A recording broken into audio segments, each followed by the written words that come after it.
जो दांत टूटा है उस दांत की ओर गणेश जी को दुर्वा समर्पित करी जाती है। इसलिए हमारे हिंदू धर्म में दो तरह के गणेश जी का प्रमाण कहा जाता है, एक राइट सूंड के गणेश, एक लेफ्ट सूंड के गणेश। राइट सूंड का जो गणेश होता है वो घर में रखा जाता है, और लेफ्ट सूंड का जो गणेश होता है वो अपने ऑफिस में, व्यापार की जगह पर, दुकान में, धंधे में, पानी में, सर्विस में, नौकरी में लेफ्ट सूंड का गणेश रखा जाता है। जिसके दुकान, व्यापार, व्यवसाय में अगर राइट सूंड का गणेश रखा जाता है तो लक्ष्मी आती है पर टिकती नहीं है। इसलिए घर में सीधी सूंड का गणेश और दुकान, व्यापार, व्यवसाय में, ऑफिस में उल्टी सूंड का, दो गणेश।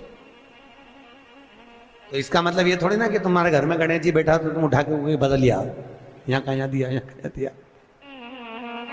अब रखे रहने। हमेशा याद रखो, गणेश चतुर्थी के बाद अनंत चतुर्दशी पर जब गणेश जी का विसर्जन करते हैं तो गणेश जी की दो धर्म पत्नियां, वैसे तो गणेश जी की कुल मिला के 5 पत्नी, कितनी है? गणेश जी की 5 पत्नी। पहली श्री, दूसरी तुष्टि, तीसरी पुष्टि, चौथी रिद्धि और 5वीं सिद्धि। ये व्यक्ति के नाम के आगे जो लिखा रहता है ना, श्रीमान, ये श्री संबोधन कहाँ से आया? और एक पीछे लिखते हैं, जैसे नाम के आगे लिखते हैं श्री और पीछे लगाते हैं जा में ई की मात्रा जी। लिखते हैं कि इधर नहीं लिखते? लिखते हैं श्रीमान अग्नि प्रसाद जी, श्रीमान बद्री प्रसाद जी, श्रीमान हरीश प्रसाद जी। तो श्री आगे क्यों आया और जी पीछे क्यों आया? कौन ने लगाया? किस लिए लगाया? कौन ने बताया कि आगे श्री लिखो? किसी के नाम के आगे जी लिख दे, पीछे श्री लिख दे, मर्जी अपनी, अपन कुछ भी लिख सकते। और किसने कहा कि आगे श्री लिखो? क्योंकि गणेश जी महाराज जब विवाह करने जा रहे थे और गणेश जी की जब बारात जा रही थी तो यमुना जी के तट पर गणेश जी की प्रथम पत्नी श्री गणेश जी के चरण पखारने के लिए खड़ी हो गई।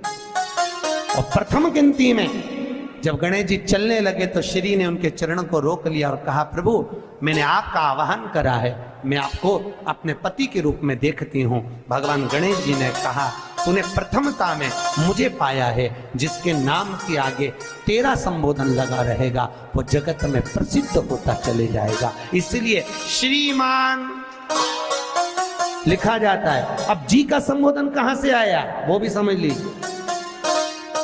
हर कहीं से थोड़ी ना लगा दिया जाता है कि जी कहां से आ गया। एक पत्नी भी लगाती है ए जी, और जब वो बोले ए जी तो तुरंत खसक लो जी, नहीं तो 500 गया जी। में नारियल में एक नारियल ऐसा होता है जिसका एक नेत्र होता है, उसमें 3 नेत्र नहीं होते, एक चक्षु। तो महाराज शिव पुराण कहती है, स्कंद पुराण कह रही है कि एक चक्षु जो नारियल होता है उसको शुक्रवार का जब प्रदोष पड़े, जिसको कहते हैं शुक्र प्रदोष। कौन सा प्रदोष होना चाहिए? शुक्रवार का प्रदोष। तो शुक्रवार के प्रदोष वाले दिन उस नारियल को एक बेलपत्री के साथ में महाराज अंदर तिजोरी में या अलमारी में या आपकी जहाँ बरकत होती है, दुकान का जहाँ व्यापार व्यवसाय चलता है, अलमारी होती है या गुल्लक होती है या तिजोरी होती है या अलमारी होती है, उसमें उसको रख दिया जाता है। कब रखना है? शुक्रवार का प्रदोष के दिन। और शुक्र प्रदोष के दिन उसको रखने के बाद में दूसरा दिन, अर्थात शुक्र प्रदोष के दिन रख दो और शनिवार के दिन उसको निकाल लो। और निकालने के बाद उसको पूरे घर में घुमाने के बाद में श्री गणेश जी के मंदिर में, जो भी तुम्हारे घर में, तुम्हारे गांव में, तुम्हारे नगर में जो गणेश जी का मंदिर हो, उस मंदिर में ले जाकर उसको रखी आइए। वहां से मात्र एक दुर्बा लेकर आइए, गणेश जी महाराज की चढ़ी हुई केवल एक दुर्बा। और उस दुर्बा को दरवाजे की देहली पर छुलाकर उस दुर्बा को अपनी अलमारी में, अपनी तिजोरी में उसी दिन रख दो जिस दिन लेकर आयो महाराज। कभी जिंदगी में लक्ष्मी की कमी नहीं आ सकती, पर होना चाहिए एक चक्षु नारियल। कभी संपदा की कमी नहीं आ सकती, कभी आपको नीचे की ओर नहीं जा सकते, आप उन्नति की सीढ़ी पर ही चढ़ोगे। अग्रण्य ही बढ़े, आगे ही बढ़े। वो एक नरियल, एक चक्षु नरियल हो तो जीवन का आनंद सुख। तो उसी तरह शंकर को पाना, शिव का स्मरण करना या शंकर का अनुमोदन करना। पहले की कथा में, सुमानी जी वाली कथा में भी कहा था, शिव महापुराण अगर आप सुन रहे हो, आपकी चित्त वृत्ति में अगर शंकर की कथा आ गई और वो शिव पुराण आप रही है, तो आप इस शिव पुराण का जगत में कह भी सकते हो कि शंकर की वो कथा में हमने ये सुना है और उससे ये फल है, उसका ये आनंद है, उसको श्रवण करो।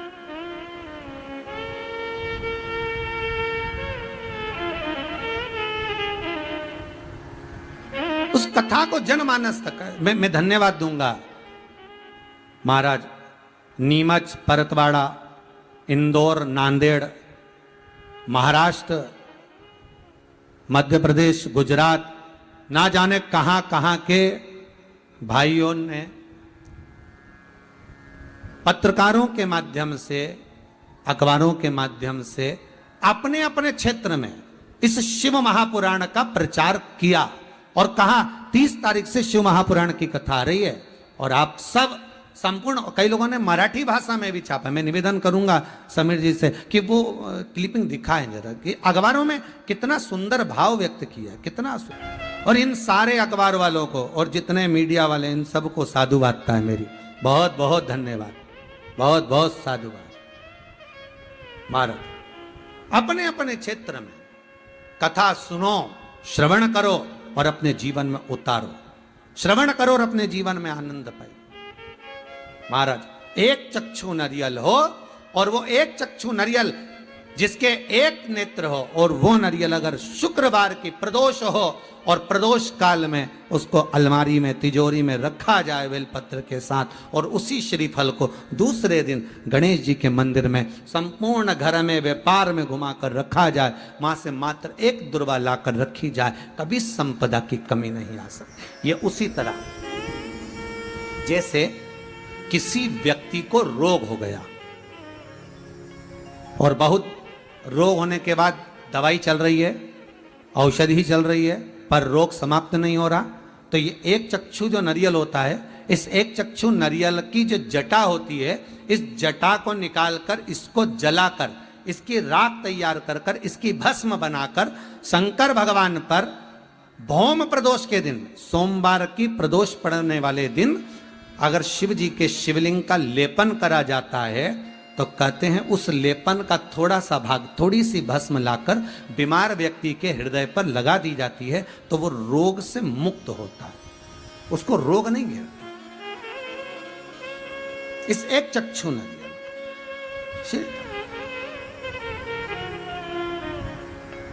देवर्षि नारद आपने गलती करी है। नारद जी बोले मैंने गलती करी? हाँ, क्या गलती हो गई मुझसे?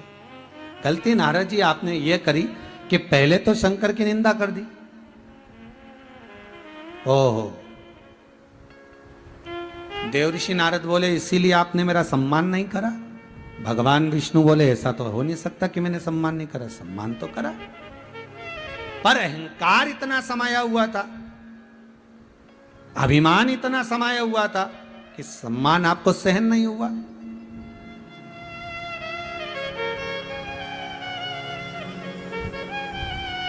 सम्मान सहन नहीं हुआ।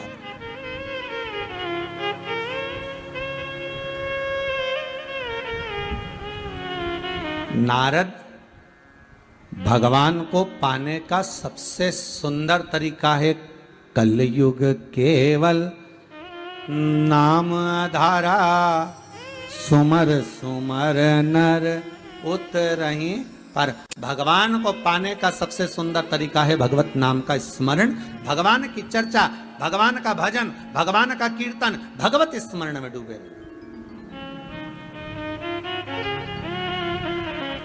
आज जमशेदपुर में बैठकर सिन्हा परिवार अगर कथा का रसास्वादन करा रहा है, पूरा सिन्हा परिवार, फिर कहूंगा एक पीढ़ी नहीं 7 पीढ़ी नहीं, उज्जैनी में ऋण मुक्तेश्वर महादेव की दीवार पर बड़ा बड़ा पत्थर से खुदा हुआ लिखा है कि शंकर की शिव महापुराण की कथा, शंकर की कथा 71 पीढ़ी को तार देती है, एक पीढ़ी नहीं। ना जाने कितनों को, और आप जितने लोग श्रवण कर रहे हैं, जितने लोग इस कथा को सुन रहे हैं, धन्यवाद आपको, बहुत बहुत साधुवाद जो आप इस कथा को अपने हृदय में उतार रहे हो। ना जाने कितनी पीढ़ी को तार रहे हो। ये कृपा है, ये करुणा है उस विश्वनाथ की।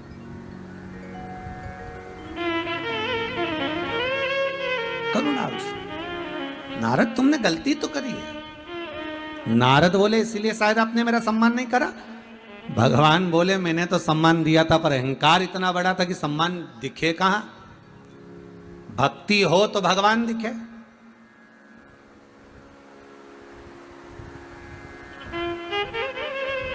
पहले रेलवे स्टेशन जाते थे ना, तो स्टेशन पे वजन तोलने की मशीन लगी थी। आप लोगों ने देखी होगी जितने लोग कथा सुन रहे हो। स्टेशन पे, पहले बस स्टैंड पे, रेलवे स्टेशन पर वजन तोलने की मशीन लगी होती थी। उस पे चढ़ो, 5 रुपया 1 रुपया जो कलदार होता था वो उसके अंदर डालो तो एक स्लिप निकल के आती थी। इतना बड़ा कल्ली सी एक टिकट जैसी स्लिप आती थी। उसमें लिखा रहता था 55 किलो, 60 किलो, जो जितने किलो का होगा उतने किलो का निकली।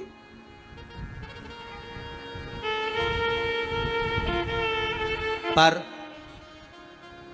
कोई समझदारी करे और उसमें कलदार की जगह 1 का कलदार, 5 का कलदार, 2 रुपया की जगह उसमें 500 का नोट डाले तो स्लिप आएगी क्या? अरे बोलो तो रे, आएगी क्या? जितने बैठे हो टीवी के सामने, स्टेशन पर तुम वजन तुलवा रहे हो, पहले एक मशीन लगी होती थी, उस मशीन पे चढ़ो और एक कलदार उसमें डाला तो उसमें से निकाल, जितने किलो के तुम होगे उतना किलो लिखा आ जाएगा। 60 kilo, 50 kilo, 55 kilo, 30 kilo, 40 kilo, जितने के उतने। तो अब तुम एक प्रयास करना कि उसमें 1 रुपए की जगह, 5 रुपए की जगह 500 का नोट डाल कर देखना, स्लिप आएगी क्या? नहीं, कोई स्लिप नहीं निकलेगी। उसमें कोई वजन की स्लिप आएगी ही नहीं कि कितना तुम्हारा वजन है, कोई स्लिप। उसी तरह भगवान ये नहीं देखता कि तुम्हारे पास में माल कितना है, 500 का है, 2000 का नोट है, 10,000 है, 50,000 है, 1 लाख है। भगवान को कोई मतलब नहीं कि तुम्हारे पास में धन कितना है। भगवान तो ये देखता है कि एकाकार अर्थात एक नाम भगवान का, वो एक क्वाइन, सिक्का अर्थात भगवत स्मरण कितना है, बस वो सिक्का ही भजन बता देता है। उसी तरह तुम्हारा भजन भगवान का द्वार बता देता है कि द्वार कब मिलेगा, वो सिक्का।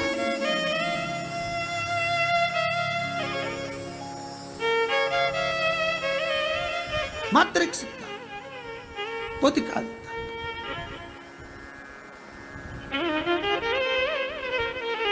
नारद तुमने गलती करी है। नारद जी बोले मैंने गलती, हाँ आपने मेरा सम्मान, भगवान बोले सम्मान तो किया था, पर अहंकार के कारण सम्मान नहीं दिखा, वो सम्मान नजर नहीं आया आपको।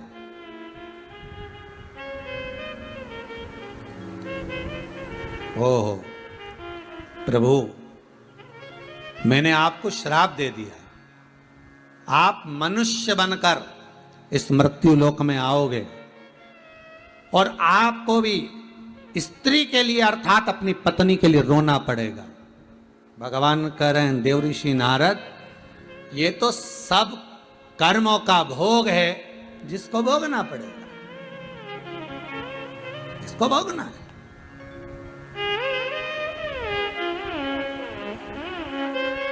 ये कर्मों का भोग है, ये हमारे मस्तक पर, हमारे सिर पर ये ऋण है जिसे चुकाना पड़ेगा। एक ऋण तो मेरे राम जी के मस्तक पर भी था जो उनको कृष्ण अवतार में आकर चुकाना पड़ा।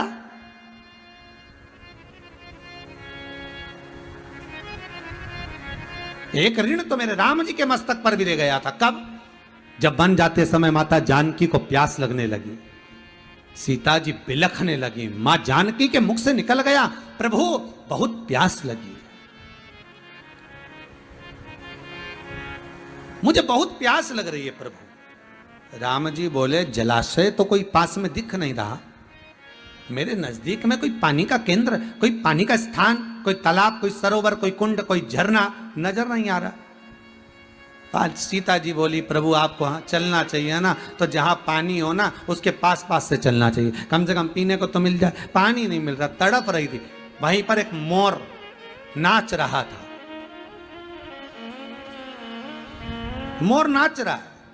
राम जी ने हाथ जोड़कर मोर को बुलाया, प्रभु ए मयूर देव आइए। मोर दौड़ कर आया, प्रभु क्या आज्ञा है, क्या आज्ञा है प्रभु। राम जी बोले मोर हे मयूर, जानकी जी को प्यास लगी है, हमें पानी दिख नहीं रहा, आप उड़ते हो, ऊंचा बैठ जाते हो, आप सब दूर वन में जंगल में विचरण करते रहते हो। हे मयूर देव, हे मोर, आप बताओ ना पानी कहाँ है। मोर बोला प्रभु थोड़ी दूर पर पानी है, आप चलो मेरे साथ, मैं आगे आगे चलता हूं, आप मेरे पीछे चलो। राम जी बोले ठीक है, पर मोर ने कहा चलने में दिक्कत आई। राम जी पूछे वो कैसे। मोर बोला प्रभु चलने में ये दिक्कत आएगी कि आप तो पांव से चल लोगे पर मुझसे इतना चला नहीं जाएगा, क्योंकि मेरे पंख इतने बड़े हैं, इतना मैं चल नहीं पाऊंगा। तो राम जी बोले क्या चाहते हो। मोर बोला एक काम करता हूं, मैं उड़ उड़ के चलूंगा और तुम पैदल पैदल चलो। भगवान बोले ठीक है। तो मोर बोला प्रभु चल तो दोगे, पर मुझे एक बात बताओ, अगर मैं ज्यादा तेज उड़ गया और चले गया कहीं, फिर तुम्हें रास्ता कौन बताएगा, इसलिए एक काम करता हूं। भगवान बोले वो क्या। मोर बोला रास्ता मैं बताऊंगा, जहां जहां पर मेरा पंख गिरा पड़ा दिखे उसी रास्ते से तुमको आगे बढ़ते हुए आना है। राम जी बोले ठीक है। मोर चलता गया, उड़ता गया, पंख गिरते गए, राम जी चलते गए। राम जी के मन में आया मेरे पिता श्री दशरथ जी महाराज और मेरे गुरु बाबा ने बताया था कि मोर के पंख झड़ने का, पंख गिरने का भी एक समय होता है, एक महीना होता है, एक समय होता है, एक तिथि होती है। मोर के पंख झड़ने का भी एक समय होता है।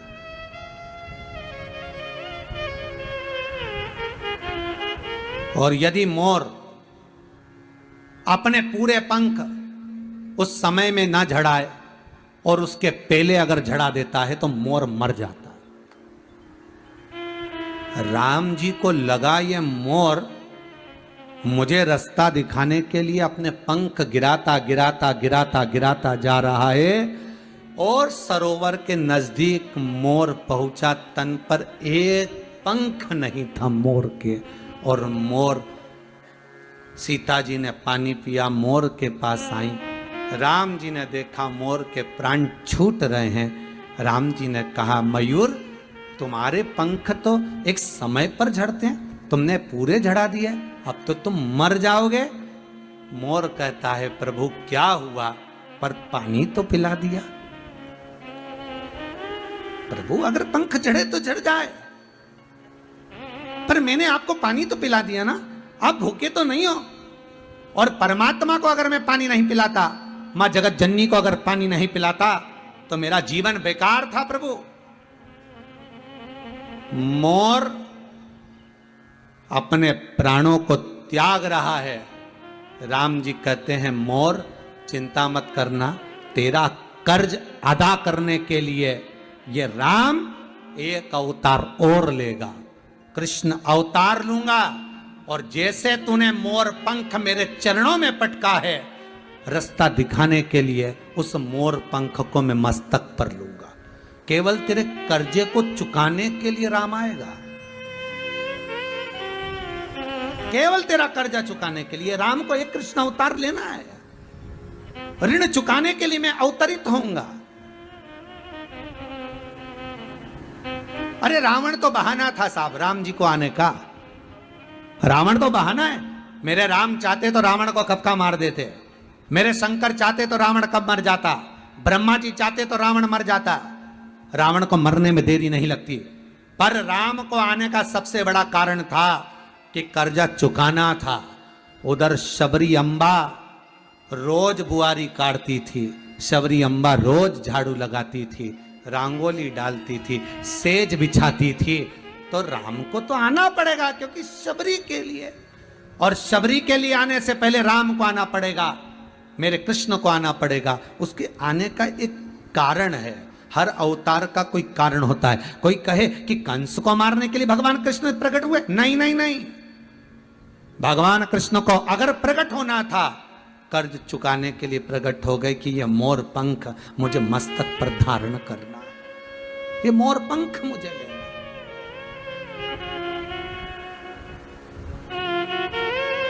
चुकाना है।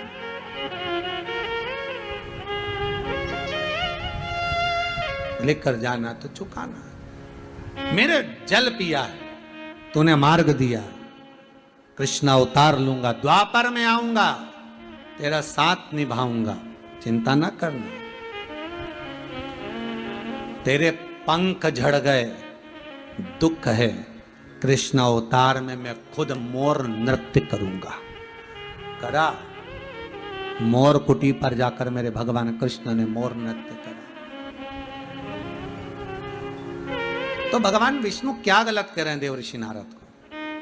शिव महापुराण की कथा कहती है, कथा का आज प्रथम दिवस है, नारद जी के चरित्र से इस कथा को प्रारंभ करा है। पूरी कथा में 7 दिन में रुद्राक्ष का महत्व, भस्म का महत्व और भगवान के मंत्र का महत्व, इस त्रिवेणी संगम को लेकर ये पूरी 7 दिन की कथा करेंगे।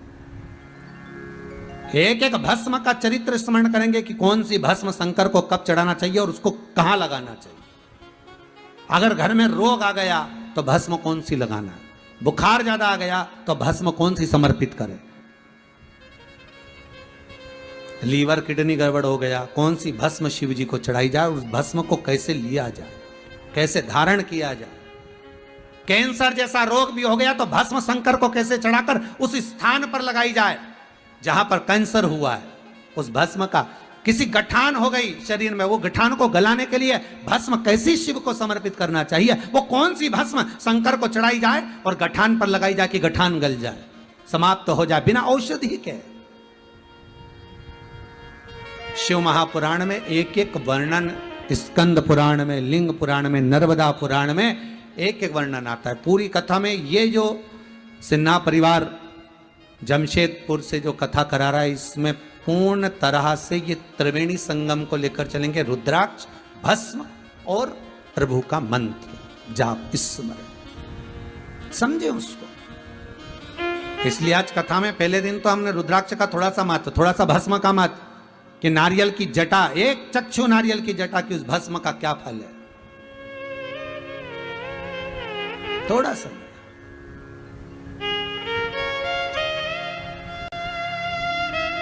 महाराज, चपटी भभूत में है खजाना कुबेर का, वो सहज नहीं है। शमशान की राख, शमशान की जरा सी राख कपड़े पे लग जाती है, तन पे लग जाती है तो घर आकर नहाना पड़ता है, कपड़े को धोना पड़ता है, और वही मुर्दे की राख मेरे शंकर को चढ़ जाती है और वो करोड़ों में बिक जाती है। वही मुर्दे की राख, वही बस।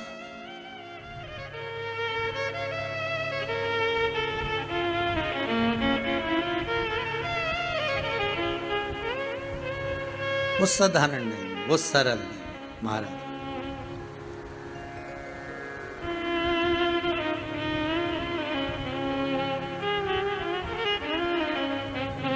वो सहज नहीं हो सकती।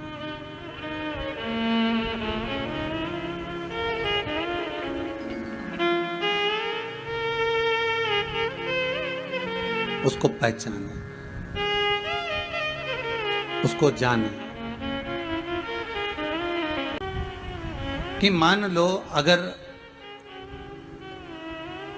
कोई बिंदु नजर ही ना आए, कोई एक सिरा, एक छोर नजर ना आए, तब हर जगह से जब हताश हो जाएं, हर जगह से जब लगने लगे कि अब कहीं हमारा चित्त वृत्ति मन नहीं लग रहा, तब उस शंकर की शरण में कुछ देर पहुंच जाए।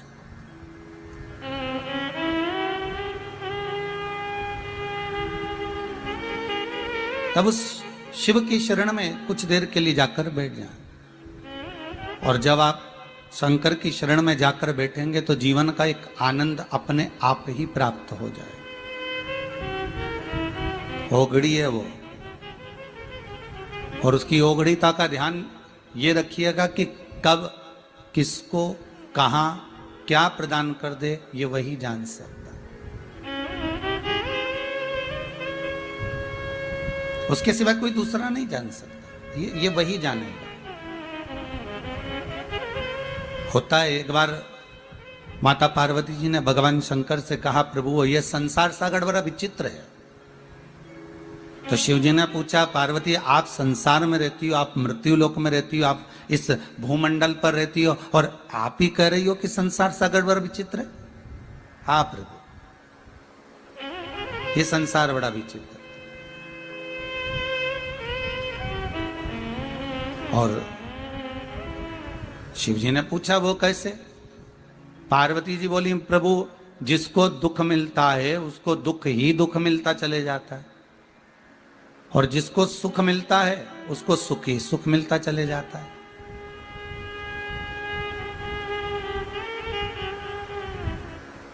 अगर दुख मिला तो दुख मिलता ही चले गया, और सुख यदि मिला तो वो सुख मिलता ही चला गया।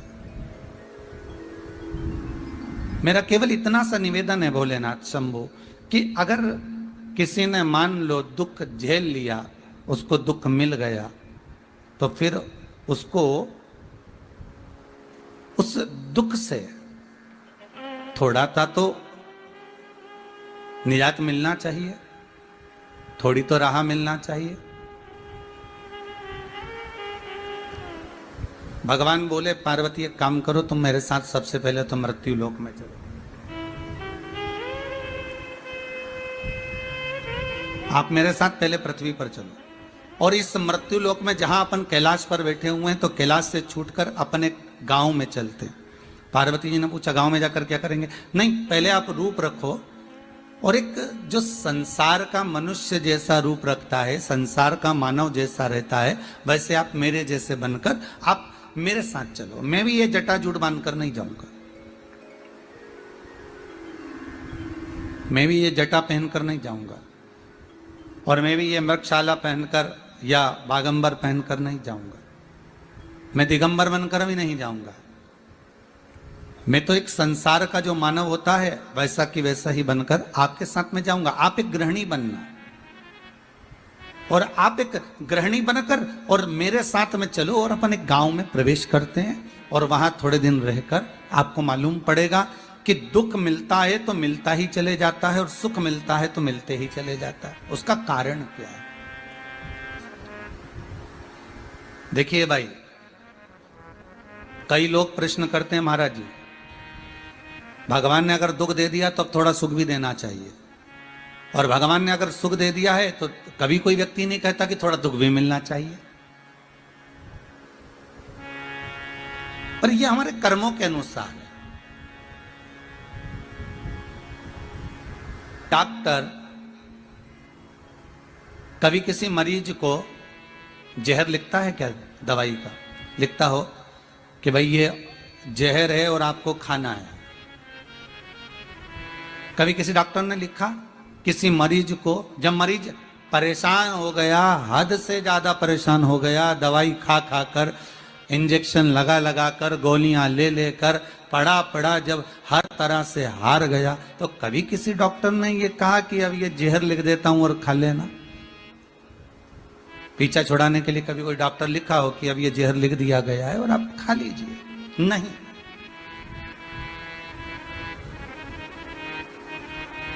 डॉक्टर कभी नहीं लिखेगा कि मैंने जहर लिखा है और आपको खाना है, मैंने जहर लिख दिया है और आपको खाना है। ये डॉक्टर नहीं लिखेगा। उसी तरह परमात्मा जैसे मरीज कितना भी बीमार पड़ा हो, वेंटिलेटर पर पड़ा हुआ हो, आईसीयू में पड़ा हुआ हो, बहुत तड़प रहा हो, बहुत भुगत रहा हो, तो भी डॉक्टर उसकी दवाई में जहर नहीं लिखता। उसी तरह परमात्मा किसी के भाग्य में बुरा नहीं लिखता।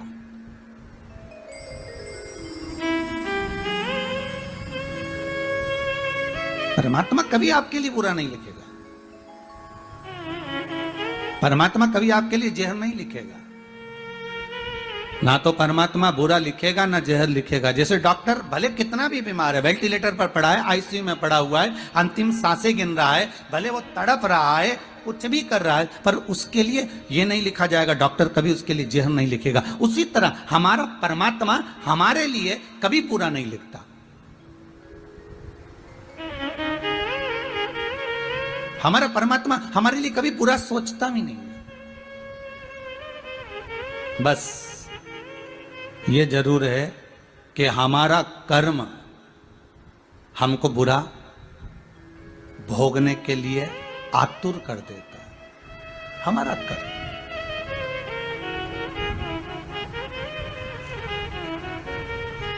उसने नहीं लिखा बुरा, पर हमको भोगना है। उसने बुरा नहीं लिखा है।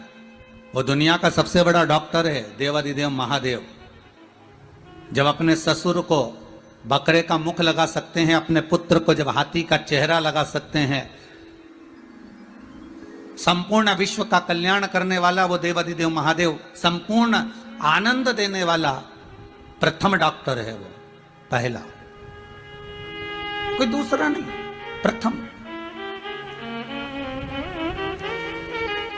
एक डॉक्टर जब अपने मरीज को जहर नहीं लिख सकता, तो वो परमात्मा भी अपने भक्त को, परमात्मा कभी अपने को या संसार के किसी मानव को परमात्मा जब जन्म देता है तो उसको दुख नहीं लिखता, उसको दुख नहीं लिखा। उसने बस इतना जरूर लिखा कि मृत्यु लोक में जाओगे तो कर्म का भोग तो भोगना पड़ेगा। फिर कहूंगा, मत बुरे कर्म कर बंदे वरना पछताएगा, भगवान की आंखों से तू बच नहीं पाएगा, तू बच नहीं पाएगा। संसार में अगर जन्म लिया है तो कर्म का भोग भोगना। शंकर भगवान पार्वती से करें चलो हमारे साथ, और एक गांव में अपने को चलकर रहना है। और दुख क्यों मिल रहा है? सुखी व्यक्ति को सुख ही क्यों मिल रहा है? दुखी व्यक्ति को दुख ही क्यों मिल रहा है? उसका कारण समझना है। और शंकर पार्वती को लेकर गए, गांव में पहुंच गए। गांव के लोगों ने पूछा, कहां से आए हो भाई? शंकर भगवान बोले, बस पास के 7 गांव छोड़कर आए हैं और अब हमने वो गांव छोड़ दिया है, अब इसी गांव में रहेंगे। अच्छा अच्छा, कहाँ रहोगे? ये हमारा झोपड़ा पड़ा है, इसमें रह लीजिए। हाँ भैया। शंकर पार्वती उसमें रहने के लिए गए। पार्वती जी बोली, खाएंगे क्या? शंकर भगवान बोले, मैं भोजन की व्यवस्था करता हूं, तू जब तक भोजन बनाने की व्यवस्था कर ले।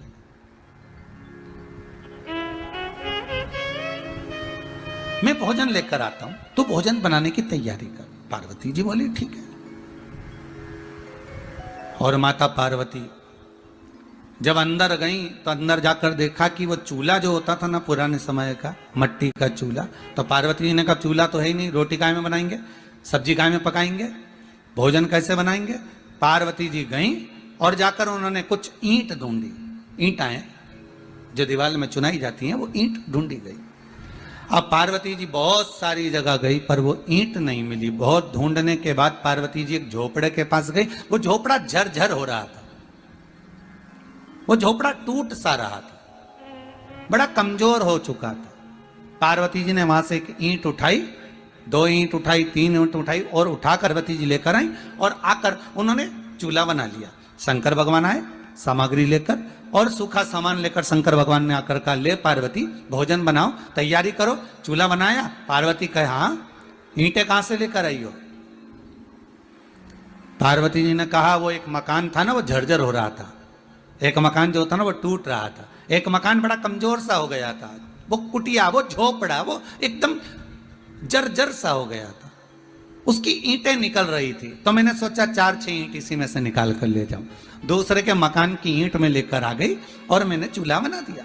शंकर भगवान बोले पार्वती गजब करा तुमने, इतने सारे गांव में मकान है, एक से बढ़कर एक बने हुए हैं, और कहीं से ईंट लेकर आना था तुमको, और कहीं से ईंट लेकर आ जाते, फिर यहीं की ईंट क्यों लाने की जरूरत थी? बेचारा का मकान तो वैसे ही जर्जर हो रहा है, वैसे व्यक्ति का मकान जर्जर हो रहा है, वैसे ही टूट रहा है, वैसे ही वो मकान इतना जर आ रहा है, और तुम ऊपर से उसमें जो ईंट लेकर आ गई उसकी यहाँ की। अरे पार्वती अगर लाना था तो किसी अच्छे मकान की लेकर आ जाती। पार्वती जी बोली भोलेनाथ मैंने सारे मकानों में जाकर देखा, सारे मकान इतने बढ़िया बढ़िया थे कि उनकी ईंट निकालने का मेरा मन नहीं करा। फिर मैंने सदूर घूमने के बाद जब एक जगह पर जाकर देखा तो एक मकान झर्रा रहा था, एक मकान बेकार टूट सा रहा था, उस मकान की ईंट में लेकर आ गई और मैंने लगा दिया। शंकर भगवान ने कहा पार्वती तुम्हारे प्रश्न का उत्तर मिल गया कि दुखी व्यक्ति को दुख ही दुख क्यों मिलता रहता है और सुखी व्यक्ति को सुख ही सुख क्यों मिलता रहता है।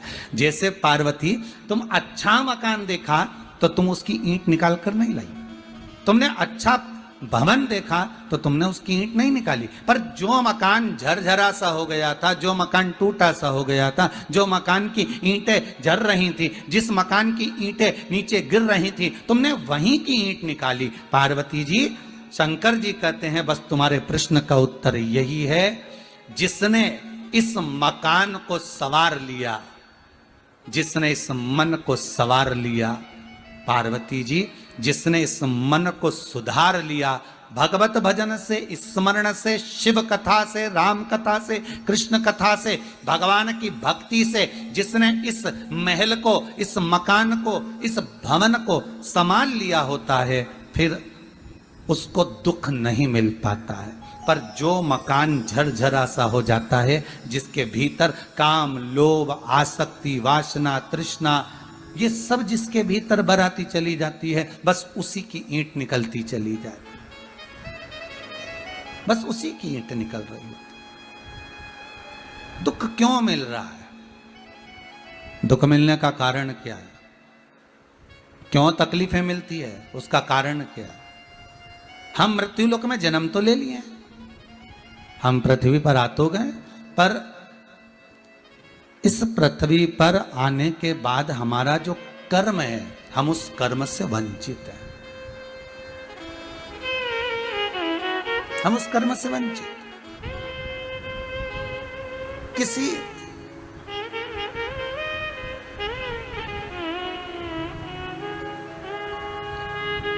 एक व्यक्ति ने गुरु से एक प्रश्न किया, गुरुदेव आप मुझे यह बताइए कि ये साधु, ये सन्यासी, ये तपस्वी, ये साधक, ये उपासक, ये संत अपने तन पर इतनी भभूति रमाते हैं, इतना भस्म लपेटते हैं, तो आखिर क्यों लपेटते हैं? उसका कारण क्या है?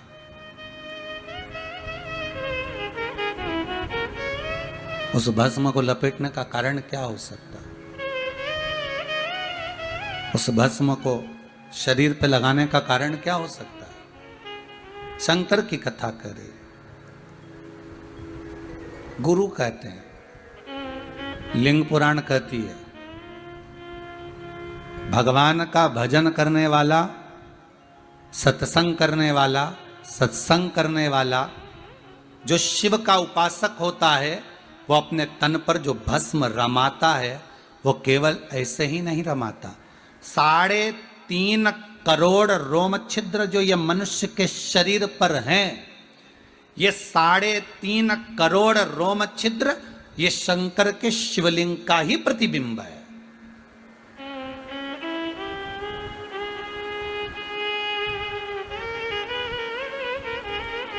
और भस्म लगाकर देखिए, भस्म रमाकर पूरे शरीर पर, ये उन 3.5 करोड़ रोम छिद्र में जो शिव बसा हुआ है, उस शंकर को भस्म का लेपन करता है, भस्म का। ये जो 3.5 करोड़ रोम छिद्र है, ये काय के लिए दिया है? केवल स्मरण करने के लिए। एक दिन में 3.5 करोड़ बार भगवान का नाम आपके मुख से निकलना चाहिए।